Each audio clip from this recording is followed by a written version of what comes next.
ਤਾਂ ਉਧਰ ਦਿੱਲੀ ਦੇ ਮੁੱਖ ਮੰਤਰੀ ਅਰਵਿੰਦ ਕੇਜਰੀਵਾਲ ਵੀ ਉਹਨਾਂ ਨੇ ਵੀ ਦਾਅਵਾ ਕੀਤਾ ਹੈ ਕਿਸਾਨਾਂ ਦੇ ਹੱਕ 'ਚ ਖੜੇ ਨੇ। ਭੁੱਖ ਹੜਤਾਲ ਤੇ ਵੀ ਕੇਜਰੀਵਾਲ ਅੱਜ ਬੈਠੇ ਨੇ। ਕੀ ਕਹਿ ਰਹੇ ਨੇ, ਕੀ बयान दे रहे ने, वो तुहानू सुनाउंदे हां। केजरीवाल खिलाड़ी किसानों के साथ खड़े हैं, बड़ी बड़ी बॉलीवुड की हस्तियां किसानों के साथ खड़ी हैं, वकील किसानों के साथ खड़े हैं,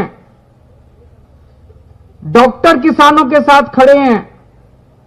देश भर से जो खबरें आ रही हैं, लोग चाहे सिंगू बॉर्डर ना पहुंच पाए हों, लेकिन आज न जाने कितने अनगिनत लोगों ने, लाखों करोड़ों लोगों ने अपने घर पे उपवास रख के किसानों का समर्थन किया और उनके लिए प्रार्थना किया।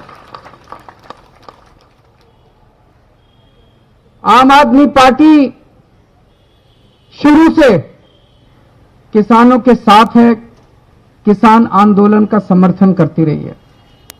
आज देश भर में कोने कोने में आम आदमी पार्टी के कार्यकर्ताओं ने या तो अपने घर पे और या सामूहिक तरह से कहीं ना कहीं इकट्ठे होकर उपवास किया, किसानों का समर्थन किया।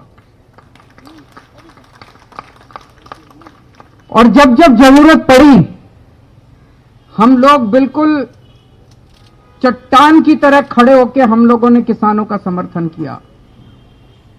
जैसा भी बताया गया कि जब किसान आंसू गैस के गोले झेलते हुए, लाठियां खाते हुए, वाटर कैनन झेलते हुए दिल्ली के बॉर्डर पे पहुंचे, तो केंद्र सरकार ने, इन लोगों ने एक प्लान बनाया कि अब इस आंदोलन को कैसे खत्म करें। तो उनका प्लान था कि ये लोग दिल्ली आएंगे, दिल्ली में 9 बड़े बड़े स्टेडियम में इन लोगों को डाल देंगे, बाहर से ताला लगा देंगे और इनका आंदोलन खत्म।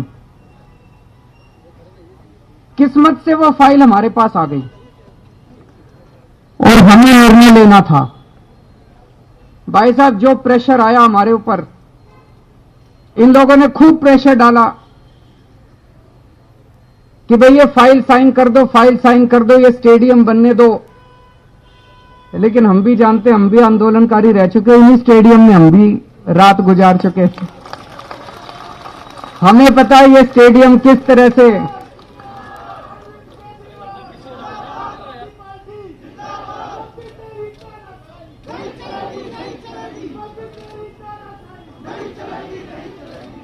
हमें पता है कि किस तरह से आंदोलन को मारने के लिए इन स्टेडियमों को इस्तेमाल किया जाता है। हम इनके प्रेशर में नहीं आए, हमने इन लोगों से लड़ाई करी, केंद्र सरकार नाराज हुई, हमें इस बात की कोई परवाह नहीं है। हम किसानों के साथ चट्टान की तरह खड़े रहे और हमने इनकी फाइल रिजेक्ट कर दी। उसके बाद मैंने सारे कार्यकर्ताओं को कहा, और मुझे खुशी है आप में से बहुत सारे लोग एक सेवादार बनके किसानों की सेवा करने के लिए गए हैं। हमारे कई एमएलए को मैं जानता हूं, हमारे कई नेताओं को मैं जानता हूं। मैंने उनको कह दिया था कोई टोपी पहन के नहीं जाना, कोई झंडा डंडा लेके नहीं जाना, आम आदमी पार्टी का जिक्र नहीं करना। देश बचेगा तो आम आदमी पार्टी बचेगी, किसान बचेगा तो आम आदमी पार्टी बचेगी। आप में से बहुत सारे लोग रात दिन वहां पे सेवा में लगे हुए हैं। आप भी सेवादार बन के गए और मैं भी सेवादार बन के गया, बिना किसी आम आदमी पार्टी का सिंबल लिए मैं भी वहां पे सेवा करने के लिए, किसानों की सेवा करने के लिए गया। तो ये लोग बहुत नाराज हो गए। पिछले हफ्ते जब इनका आंदोलन था, एक दिन मैं भी एक दिन वहां जाना चाह रहा था, लेकिन इन्होंने मेरे दरवाजे बंद कर दिए, मेरे को जाने नहीं दिया। लेकिन अपने को क्या फर्क पड़ता है, आपने घर बैठ के इनके लिए प्रार्थना कर ली, प्रभु से प्रार्थना कर ली कि हे प्रभु, किसानों का आंदोलन सक्सेसफुल हो। और आज उपवास के ऊपर सारी आम आदमी पार्टी बैठी है।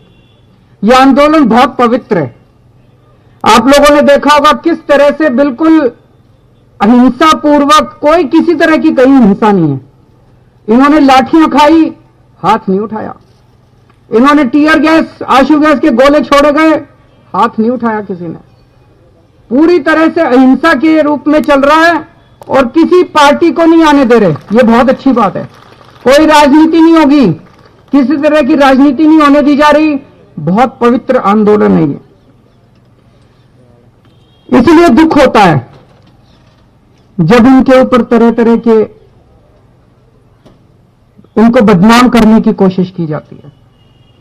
कह रहे हैं कि ये आतंकवादी हैं, किसान आतंकवादी हैं। कह रहे हैं कि किसान देशद्रोही हैं, किसान टुकड़े टुकड़े गैंग हैं। कह रहे हैं कि किसान चीन और पाकिस्तान के एजेंट हैं। ये जो किसान बैठे हैं ना, इन्हीं लोगों के भाई, इन्हीं लोगों के बेटे चीन और पाकिस्तान के बॉर्डर के ऊपर देश की सुरक्षा कर रहे हैं।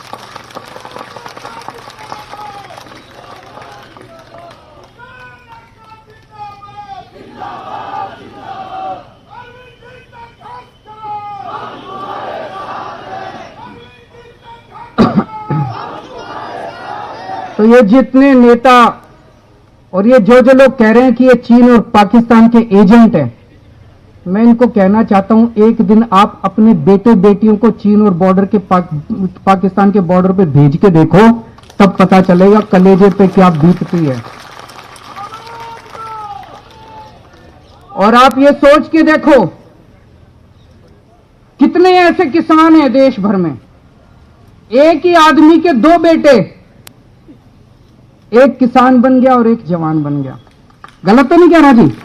ऐसे बहुत सारे लोग हैं। कितने परिवार हैं, एक बेटा फौज में और एक बेटा खेत में। अब जब वो फौज में बॉर्डर के ऊपर उनका बेटा सुनता है कि मेरे भाई को आतंकवादी कहा जा रहा है, जब वो सुनता है मेरे पिताजी को आतंकवादी कहा जा रहा है जो यहां सिंगू बॉर्डर पे बैठे हैं, तो उसके दिल पे क्या गुजरती होगी? ये सही नहीं हो रहा। जितने लोग ये राजनीति के तहत किसानों को गालियां दे रहे हैं, किसानों को भला बुरा बोल रहे हैं, मैं उनसे हाथ जोड़ के अपील करना चाहता हूं, ये बंद करें, गंदी राजनीति करना बंद करें।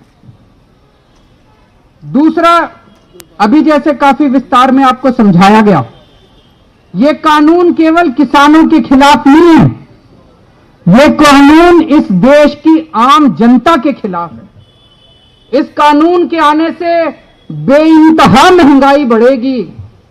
इस कानून के अंदर महंगाई बढ़ने का लाइसेंस दिया गया है। महंगाई बढ़ना एक तरह से कानूनी जामा पहना दिया गया। मैं समझाता हूं कैसे। हमारी दिल्ली में सरकार है, हमें पता चलता है कि प्याज महंगा हो गया, तो हम क्या करते हैं? हम पता करते हैं, अभी पता करो किस किस ने प्याज की जमाखोरी कर रखी है। करते हैं कि नहीं करते? महंगाई क्यों होती है? महंगाई इसलिए होती है, कुछ लोग सारा प्याज खरीद के जमा कर लेते हैं अपने स्टोर में। मार्केट में प्याज नहीं आता, मार्केट में प्याज की तंगी हो जाती है, इसलिए प्याज महंगा हो जाता है। दाल क्यों महंगी होती है? कुछ चंद पैसे वाले सारी दाल खरीद के अपने स्टोर में वो कर लेते हैं, दाल महंगी हो जाती है, दाल की कमी हो जाती है। फिर सरकार क्या करती है? सरकार उनके गोदाम में छापे मार के वो दाल बाहर निकालती है। मार्केट में जब दाल आती है तो दाल सस्ती हो जाती है। यही करती है सरकार।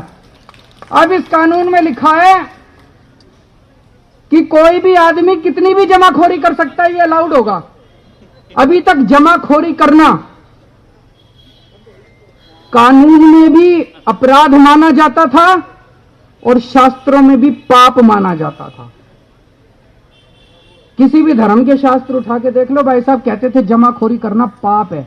पाप मानते थे नहीं मानते थे? कानून में कहते थे अपराध है। हर चीज की एक लिमिट होती थी। भाई चना है 10,000 क्विंटल से ऊपर नहीं कर सकते स्टोर, गेहूं है इतने से ज्यादा स्टोर नहीं कर सकते। हर चीज की लिमिट बांध रखी थी। अब यह लिमिट खत्म, कोई आदमी कितना भी स्टोर कर सकता है। तो जिन जिन लोगों के पास पैसे हैं वो तो 2-2, 3-3 साल तक सामान स्टोर करके रख लेंगे। कितनी महंगाई हो जाएगी, कितनी महंगाई हो जाएगी। तो इस कानून में लिखा है कि अगर एक साल में महंगाई डबल हो जाएगी तभी रेड मार सकती है सरकार, नहीं तो रेड नहीं मार सकती। मतलब किसी, मेरे को पता भी है, मैं मुख्यमंत्री हूं, मेरे को पता है दाल के दाम बढ़ रहे हैं और इस आदमी ने स्टोर कर रखा है, अब मेरे हाथ काट दिए, मैं रेड नहीं मार सकता, उसकी दाल बाहर नहीं निकाल सकता।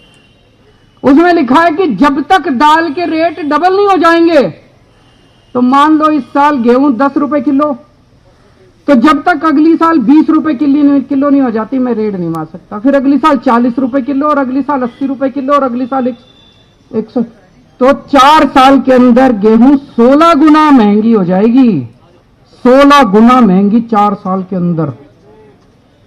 समझ रहे हो आप लोग? ये कानून में लिखा, इतनी महंगाई हो जाएगी, इतनी महंगाई हो जाएगी, भाई साहब तनख्वाह बढ़ेगी नहीं, बच्चे पालने मुश्किल हो जाएंगे। तो ये पूरा कानून किसानों के खिलाफ है, आम आदमी के खिलाफ है, केवल और केवल कुछ चंद पूंजीपतियों को फायदा पहुंचाने के लिए कानून लाया गया। तो मेरी सब लोगों से गुजारिश है, ये मत सोचना कि किसानों पे एहसान कर रहे हो, कोई एहसान नहीं कर रहे। ये कानून अगर आ गए सारे के सारे लागू हो गए, लागू तो हो गए, ये बंद खत्म नहीं हुए। किसान बड़ा एहसान कर रहे हैं तुम्हारे ऊपर, जो बैठे हैं वहां पे, इस देश के लोगों पे किसान एहसान कर रहे हैं, जो कह रहे हैं ये कानून वापस लो। तो अपने को सबको इसकी खिलाफत करनी है। आज आम आदमी पार्टी केंद्र सरकार से मांग करती है कि तुरंत इन तीनों कानूनों को खारिज किया जाए और जो किसानों